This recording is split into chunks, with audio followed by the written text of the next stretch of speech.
changed that to one of the things, deployed it, and then waited 8 hours, because we made fast deploys. And 8 hours, we started getting reports that images weren't loading in France. And there was no way to debug it, because you got your logs FTP to you, old school, every 24 hours. And I eventually realized I'd not escaped one character. And so I did another deploy, which was another 8 hours. So that was a 17-hour day to make a one-line change. And I was fucking furious. And he was like, well, what would a good CDN look like? And we were like, okay, well, if you want to do, you want to have dynamic content. It's the fact that Akamai this was 2011, Akamai still couldn't deal with, dynamic content was just outrageous to us. We were just infuriated. And we were like, okay, well, you're going to need to do dynamic content. And, okay, well, what are you going to need to do that? Well, you're going to need to you can't have time-based expiration, you want, instant purging. We talked to Akka, and both of us independently, why can't we just push purges out? And they're like, it's just not possible. It's not possible in a solar system with only one star. That's a pretty obscure movie reference. But it was people told us it was just physically not possible to broadcast to that many machines.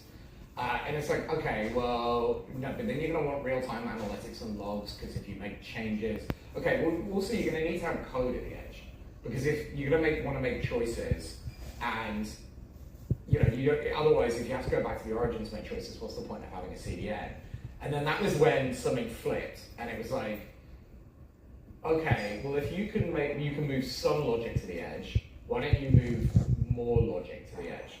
Why don't you move as much as possible where it's kind of closer to the user and it's more scalable? And I think that was the thing that really flipped, and it was like, oh, we really want this to exist. And we kind of shopped it around to a few people we knew. Arthur was one of the chairs at the Velocity conference. We shopped it around to a few people, hey, you should do that. And they're like, that's a really good idea. You should do that. I was on a visa at the time. I wasn't on a green card, so it was kind of a risky proposition. But it was just one of those things where, driven by spite at the end, Akamai hadn't evolved in 10 years. Edgecast was basically a cheap knockoff, Akamai clone. Sorry if anybody weren't there, but it was we were just kind of incensed, and it was just that sense of injustice was what with spike-driven development, it's the best way to do it. So we went in, we started the company, started out of our apartment, and just things started escalating. And where video came in was, like I said, I worked for a film company. I worked for a company called MPC, Moving Picture Company. They recently went bust. Just before the 20,000 people got laid off, they were, I think, the second biggest VFX company. That's how bad the VFX industry is. More shots per show. This was the biggest one, and they went bust. But my view of